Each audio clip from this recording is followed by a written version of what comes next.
She has been with the Red Cross since 2003 and has held several management roles during, including Director of National Volunteer Resource Management, International Delegate working with the tsunami affected areas, and the Director of Human Resources for the Canadian Red Cross Ontario. Prior to joining the Society's staff team, Anne was a Red Cross first aid instructor and disaster management volunteer. Before joining the Red Cross, Anne was the Vice President, Human Resources, Ontario Division for the Arthritis Society. She has a bachelor's degree in business administration and is a certified human resources professional. So please join me in a warm welcome to Anne Clancy as she continues our conference here, Leading Through Change. We're talking about change management during a pandemic. Good morning, Laura, and good morning, everybody. Thank you for the warm welcome and for the invitation to chat with everybody today. I'm going to be joined a little later in the presentation by my colleague Saeed, who's our Senior Manager of Change Management in the organization, and he'll go into a little bit more of the technical pieces on how we're leading some of this change. So I'm happy to be joined by Saeed this morning as well. As Conrad mentioned to all of you last night who were able to join, I'll talk a little bit about our Vision 2025 as part of our change management pieces. So I'm going to take 2 seconds here and share my screen. Like Conrad, I'm always thrilled to be able to come to Atlantic Canada, sadly virtually this time. Some of you know Atlantic Canada is actually I always consider it my second home. Both my parents are from Atlantic Canada, my mom from the Annapolis Valley, my dad from Halifax. So I spent all my summers in Atlantic Canada. So always nice to come home, even if it is virtual. So happy to be with everybody today and looking forward to being back in person someday soon. So Saeed and I wanted to chat a little bit with everybody about all the changes that are happening in the organization. And certainly I can't I think Conrad set the stage brilliantly last night for those who were able to hear his presentation. And if you didn't, you'll have the opportunity through the recording that really has talked about how adaptation and agility and change and evolution is just core to our DNA as an organization. It's how we've remained relevant for over 120 years. You saw through our history of the war and our contributions in the war and our contributions in blood and our contributions in public health emergencies and our to today in COVID-19 with Jean-Philippe just walking you through so many new initiatives and new areas of work for the Canadian Red Cross, but really grounded in our areas of expertise that I'll talk about in a few minutes. What we do know about COVID-19, and this is not unique to the Red Cross, but is certainly true of the Canadian Red Cross, is COVID-19 has created what you call a burning platform and a sense of urgency of change. And really what it has done, again, not only for us or with us, but with many, many organizations, it is accelerated changes that were well in motion. And it has accelerated how organizations implement change. And I know many volunteers on this call, have full-time jobs in other locations, and I'm sure you're seeing that as well in your own organizations. What would have taken 2 years in the past to transform an organization to virtual working or virtual service delivery happened almost overnight. But there are some things that aren't changing. And what I wanted to do is start by sharing with you just a little bit about what you told us. We, and Louise Geoffrion is following Saeed and I in this presentation, as you know, to talk about volunteer experience. She and the team asked our volunteers recently about the impact of COVID-19 on your volunteering and how it has impacted, or has it changed your volunteering habits. And these are the national results, but the Atlantic ones are very, very similar in each of the provinces, slightly different in each of the provinces, but overall very similar. And as you can see, we are incredibly fortunate and grateful and inspired by the fact that for most volunteers, it hasn't really changed your experience or the contributions, the number of hours, and the work that's being done. We did have to make some changes to services that we were delivering. Some were put on hold, especially during the early days of COVID, while we were still learning how to protect the health and safety of our personnel in this environment. So some services were shifted to by appointment only. Some services were shifted to being stopped for the time being until we could address safety issues like some of the transportation programs and others. And some services were increased. I know, when I look at emergency management volunteers, you all did an incredible job of shifting to virtual service delivery, as I said, almost overnight. So it might have looked a little different, your volunteering, but the contributions have certainly remained. So really nice to see. And as you can see, we've had a nice percentage of new volunteers coming into the organization as a result of COVID as well. There we go. So as Conrad mentioned last night, I promised to talk a little bit about our Vision 2025, which is, of course, one of the areas of what we would say is significant evolution for the organization. And first, I'd like to say, if you were part of the over 1,500 volunteers and staff who contributed to our thinking on Vision 2025 through the webinars that we hosted earlier this fall in September, thank you. It was an incredible experience to be able to talk with and share our thinking with so many people who joined those sessions. We did 5 sessions over, I think 7 days, and we just got enormous participation and contribution. And all of that was taken into consideration as we presented the Vision 2025 to the board in September, which was approved and will continue to evolve over the next and roll out over the coming months. So one of the things that we started with, and those that participated in the webinar recall that this was one of the biggest areas we asked all of you, was about our mission statement. And our mission statement had not been reviewed since 2001. And what we do know is that many, many people in an organization, our organization, know the mission statement, which any other organization would be thrilled with. But we hadn't looked at it in a number of years, and we knew that when we talked about our previous mission statement and talked about vulnerable people and some of that language, it wasn't resonating as well, because even in the worst of times, people really don't like to label themselves vulnerable. And so we wanted to refresh and modernize the mission, and we went out to all of you and had 3 different options and got a huge amount of feedback. And finally landed on this as our renewed mission statement, and you guys are getting the first peek at this other than the board of directors. So you're the first ones to see this. Is that we help people and communities in Canada and around the world in times of need and support them in strengthening their resilience. What we heard loud and clear from people as we did the webinars was that there were 3 areas that people really resonated with people when we looked at the mission statement.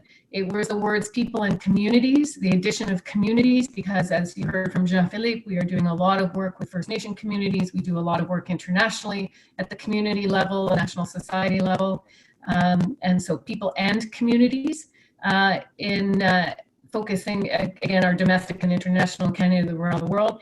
And the other thing was really key was the word resilience. That was a very loud statement from all of the people who participated in the webinars, that including resilience and that being part of what we do and who we are as an organization resonated very well. So here is what we will be rolling out over the next several months, and from a change and evolution perspective, is a new mission statement for the first time in 20 years.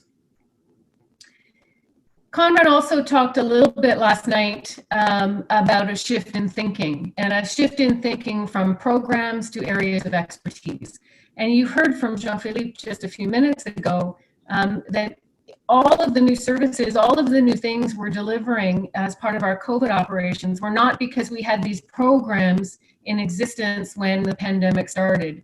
It's because we have drawn on our areas of expertise as an organization that we have been able to be agile and put new services in place quickly, provide new types of support to people, to communities, and change the way we deliver even some of our core services, is because our focus is on our areas of expertise and bringing all of the capacities and strengths of the organization together, and not simply siloing every group in their own program.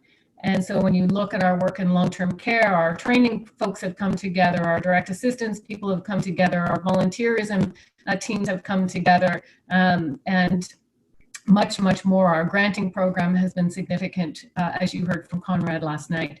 So really a shift in thinking for the organization, that part of our agility comes from our focus on being having areas of expertise, areas where we offer unique value, and really focusing on that, as programs will come and go, as we've seen through the history. We've had programs, we've moved them off, we've transitioned to other organizations, some programs are not needed any longer. Programs come and go, areas of expertise really do stay. And again, as part of the vision, and we shared this for those on the webinars, we really are focused on two areas of work, not to say there couldn't be others down the road as humanitarian needs evolve. Of course, our areas of expertise allow us to go into other areas, but our core areas of focus really are in, of course, emergencies, as all of you know, and in health. And as you just heard, and as Jean-Philippe been answering one of the questions from the group here, that middle ground of health in emergencies, and that is in Canada and internationally. These are really the focus of our areas of expertise. So that really is the new positioning of how we look at the organization and Vision 2025. There's still lots of work ahead over the next several weeks and months to put the baseline targets in some areas together. What is it that at the end of 2025 we want to say we've been able to achieve? There's certainly many things that we are committed to in addition to these areas of expertise. Those that attended the webinar would have seen pieces like reducing our environmental footprint, ensuring engagement of our volunteers and staff, and a positive work experience and volunteering experience, excellence in governance of the organization. All of those commitments that will underlie how we work and how we deliver on our areas of expertise are also part of Vision 2025. And we will be setting some targets and some success indicators in each of those areas. And you'll see more of that roll out in the new year. But we wanted to at least set the stage a little bit for you in terms of what's evolving and what's changed, as that leads into this conversation about leading change in a pandemic and leading change in the organization. Because as you all know, and you heard it yesterday, and I've seen people in the chat talking about it, our ability to be agile and evolve is one of the core strengths of the organization. I don't need to repeat what you've seen here in some of this on some of the new services, what's evolving and what's changing. Lots of new services that you heard and saw from both Conrad and Jean-Philippe. But how we work, no surprise to anybody here, we are seeing more virtual work. The pandemic has made that go quicker, much more quickly. Lots of things were heading in that direction anyway. If we think of our own lives and how we work and banking and online shopping and all of those things, the world is becoming more digital. And Canadian Red Cross, like all organizations, is adapting to that, but not simply because we need to do things more with technology, but that it allows us to deliver our services to the clients and the people that we serve in new and innovative ways that gives them more choice on how they want to receive service from us, and in the way that they believe is the most dignified way to receive services from the Canadian Red Cross. So our digitalization is not just about being more effective or more efficient. It really is about delivering high quality services in new ways, always with the focus of the people we serve and the dignity of the people we serve at the heart. But what is not changing and you heard it from Jean-Philippe, you're seeing it in the pandemic, it is not about people or technology, it is about people and technology. We still need people out delivering services every day, talking to people in our, you're seeing it now in long-term care, and whether we're in long-term care 2 years from now or not, but we will still be in emergency management and providing services to seniors. We need to do things with people on the ground in communities, working with individuals. We've adapted through COVID and gone, had to do some volunteer or some virtual work. But it is not about technology replacing people. It is people and technology. And we all have new skills to learn and about how to use and best leverage technology. But it's not one or the other. It is both. And the organization is committed to investing and continuing to invest in both.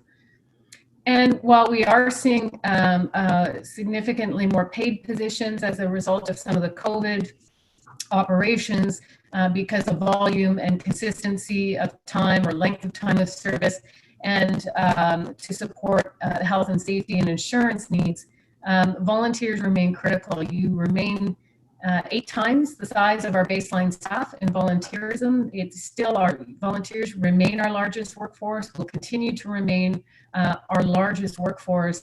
And we are absolutely needing to ensure that the experience that we provide to you as volunteers is one that is rewarding, that allows you to contribute in the ways that you want to contribute, and that you feel good about, because the Canadian Red Cross cannot deliver its services without volunteers. And you will hear more of that from Louise in a few minutes. So I think I've said most of this. Why are we continuing to evolve and change? You've seen the theme. It is certainly so that we can better meet the humanitarian needs of the day and the people we serve. And those humanitarian needs evolve, so we as an organization continue to evolve. Environmental changes are happening, climate change is continuing, demographic changes. We are seeing, of course, an older population in most of Canada, although you will know that in Indigenous communities, it's actually a much younger population base, and high needs. I think Conrad mentioned last night some of the society needs. What are some of the public health emergencies of the day? COVID aside, the opioid crisis remains one of the most significant humanitarian public health emergencies of the day, and Canadian Red Cross is looking at how it can contribute to that and to those needs. So lots of reasons why we need change, lots of exciting opportunities. Evolution and change is constant in our organization. It is part of our strengths. As leaders in the organization, all of us as leaders, not just those of us with a title that says leadership, but every single one of us are leaders every day in the community, in representing the organization. And I think we all have a lot to be proud of on how we manage change, how we navigate change, how we embrace the agility and the evolution of the organization as just part of who we are. But having said all of that, and lots to be proud of and successes to celebrate, we know as an organization there is change fatigue, that there's things, it is difficult to constantly be learning a new system or learning a new process or trying new ways of working or addressing another new service. So that is difficult for everybody. And as an organization, we have not always done change management well.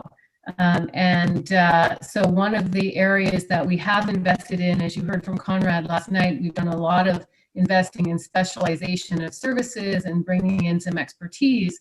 And so one of the areas we have invested in the last year or 2 years is in bringing some experts in change management into the organization who can help and support us in implementing and designing changes and evolution in a way that can be effective, efficient, well understood, well received by many, and that can help support the number of changes and the pacing of all of the changes that the organization is undertaking Now, we kind of got a little sidetracked by COVID on some of our efforts, but we will continue to work through all of that.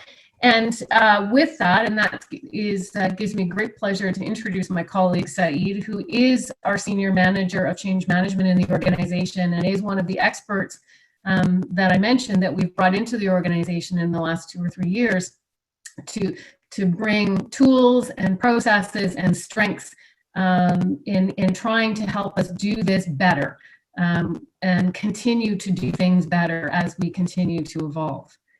So I'm going to turn this over to Saeed and we'll do the last little piece and then pieces on change, what our change management models look like, and then we're happy to take any questions. Thank you, Anne, and good morning to everyone. I'm very happy to be here with you. I haven't been to Atlantic Canada. I'm a new Canadian. I came to Canada around 7 years ago. So, and I haven't had a chance to be to Atlantic Canada, but I'm happy that at least I'm virtually there with you. I would like to take this opportunity to briefly walk you through the change management model that we adopted to facilitate changes. I will also briefly talk about 2 models today. One is somehow the fundamental of understanding change. And the second one is ProSci change management model, which is the best-in-class model that we adopted as an organization. Talking about our model, I will introduce a tool that can help you with any changes. So let's dive in. One very helpful way of understanding the process of change for individuals or group is the change curve that is also referred to coping change.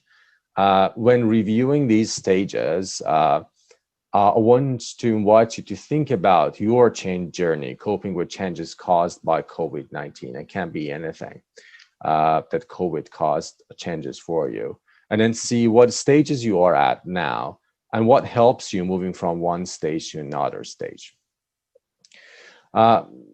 First stage in the change curve is shock or initial excitement. So this is when you are still not sure what is happening.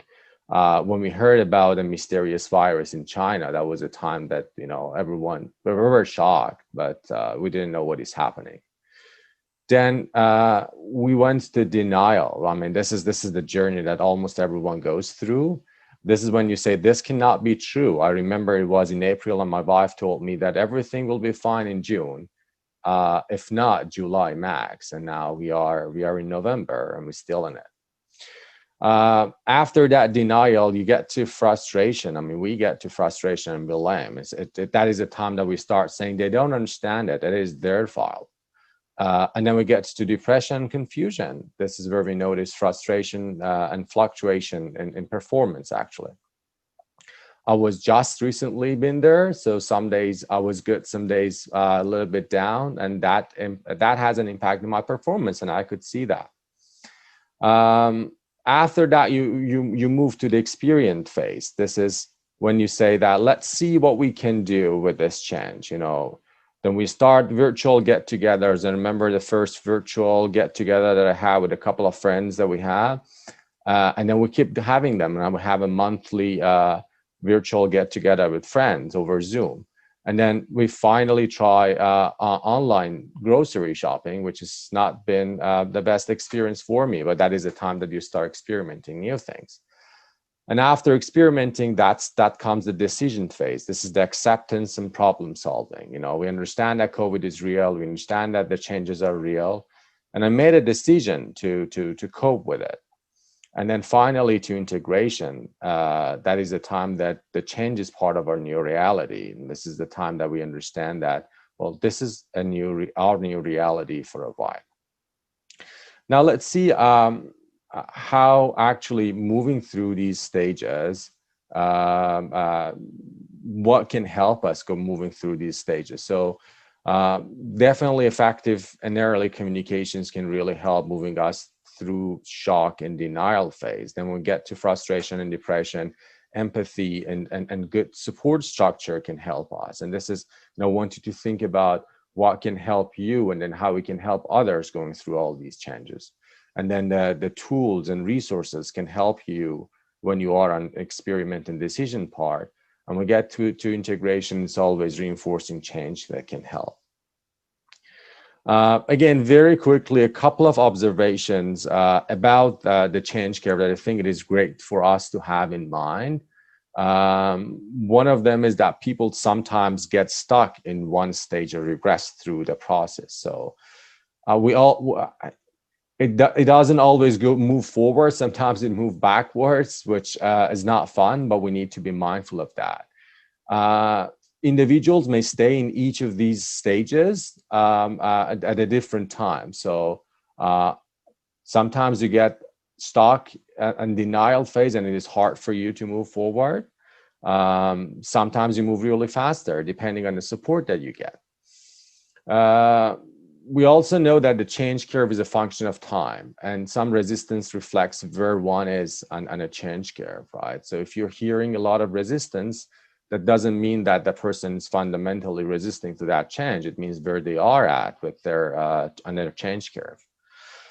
And of course, understanding the change curve help us understand that it is wise not to take anger and blame from recipients of the change personally, because that's where they are on the change curve. And finally, this pattern of human response to change remains true for the positive changes as well. So any changes that we go through, this is the model for all of us. Again, each stage can be different depending on the support that we get, our personality, and the change, but we need to move forward. So on the next slide, we are going to talk about the model that us as Canadian Red Cross adopted. So if we can move to the next slide, there we go. This is the model that at Canadian Red Cross we adopted. And again, we're not going to go into the details of that. This is just to sharing with you what we are using. This is the same model that our Change Champions on Volunteer Experience Transformation Project that Louise is going to talk about that are being trained on, and that is the model that they are using. This is the model that we are using to prepare and equip our volunteers for that project too. Just a quick overview for you to know the model. Based on this model, there are 5 building blocks for the change that we need to build them all and in order, and we cannot skip one. The first building block is awareness around the reason of the change and the risk of not changing. So we need to know why. When we know why, we go to the next building block, which is a desire. Desire is about understanding what's in it for me and making the decision to engage. So now I know why, I made a decision to engage, but does it mean that the change is going to happen? No, because we need the third building block, which is the knowledge of required skills for the change. Okay, now I know why we're changing, I understand, and I made the decision, and I have all the knowledge that I needed, but does that mean that the change is going to happen? No, because there is another building block, and the building block is ability to implement the change. This includes having time and bandwidth to develop the new skills and follow the new processes. That I know about it, I decide to do it, I have the training and knowledge, and I have the bandwidth and the time and ability. Now this is the time that change happens, but the change is not going to sustain if you do not have the reinforcements in place. This is the, in very short words, the summary of the model that we are using. Now, I want to talk a little bit about that, and then you want to show you how we use this framework, and then how we can turn into an agile tool that we can use to cope with a change. So on the next slide, I briefly walk you through a tool that was built based on this model. Again, we use this model in different situations. We use this model to build our plans at a project level, and we can use this model to understand change at the individual level and support people at the individual level. So let's do an example on how this tool works. Again, we're not getting into a lot of details, just we want to test this as an example. I know that there are a lot of other things that needs to be as part of this. So let's, as for an example, the change, if you just agree that the change is delivering services from home and our stakeholder are PDA volunteers. So to use this tool, we first need to go to step 2, which is the ability. And then we want to understand what do we expect from this stakeholder group to do when the change happens. And if that is delivering the services from home, then we move back to the knowledge piece, so that for them to deliver services from home, what do they need? They need to access the technology. They need to the knowledge of how to do this. And then when we go one step before that and then try to understand why this might not be a good change, or that why people might be resistant to this change. Well, we understand that the support doesn't seem personal and effective. One step before that, what people need to know, they need to know the expectations and what is expected from them. And then we go to the reinforcement piece, that how we can make this change sustain by reminding of the reinforcements, which in this case would be safety of our volunteers, which can be the reinforcement. So it is not PDA volunteers, the task is delivering services from home, go, but we can use this tool to understand building blocks and then start building them one by one in the right order. So technically it is PDA volunteers, the task is delivering services from home. And here are expectations. We know that the support doesn't seem personal, but here is how your support has the impact. Then this is the technology you need to use, and here is the training on that. And remember, we are doing this virtually because the safety of our volunteers are top priority. So this is kind of putting this model into an action. And again, I know this was very high level, and we are using this model a lot in our planning and everything. So I just want to end this presentation by inviting you to think about your ADKAR profile for any changes you're going through and identify what do you need more help with. So I end by this question, that what does your ADKAR profile look like? Thank you. And if there are any questions, then I would be happy to take them.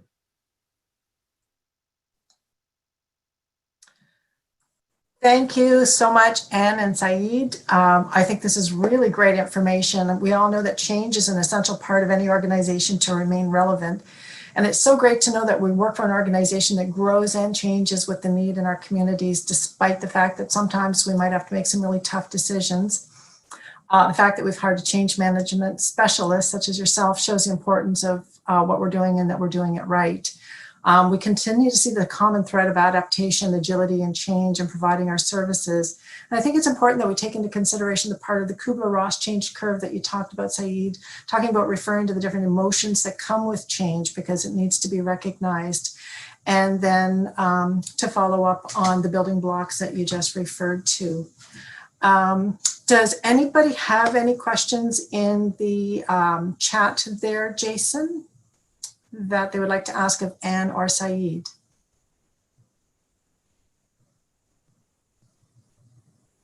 No, we are good right now. We're good right now? Yeah, we had a pretty good discussion there already in the chat. In the chat, yeah, wonderful. So. And I think if anybody has any questions after we leave this session, then we can most certainly capture those and find answers and have them sent out.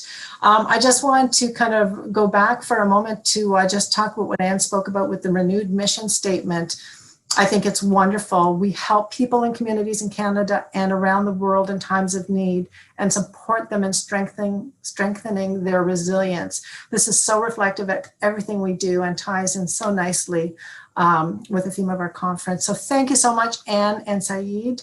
Really great information. And Laura, we just can't have one question come up here. Okay, sure. How can we as CRC volunteers utilize the ADKAR model to become more effective? So you'll hear a little bit, perhaps from Louise shortly, on some of our change champions and some of the training that we are starting to implement across the organization. We're starting with some group on the Volunteer Experience Project, but we will certainly have more training and more tools available across the organization over the coming months. We will look at how we can share that with volunteers and some of the change champions in the Atlantic area to use the tools and support the changes that you might be experiencing locally. So more to follow, but we will certainly make the tools available for you and more training over the coming days, weeks, and months.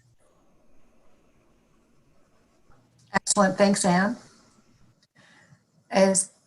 Are there any more questions there, Jason, or are we? No, we're good right now. Okay. Thank you. Wonderful. Thank you again so much, Anne and Saeed. And we hope that you're able to maybe join some of the other sessions as we move throughout the day. So I know Jason is going to reset up the recording, but next we have Louise Jeffrey on.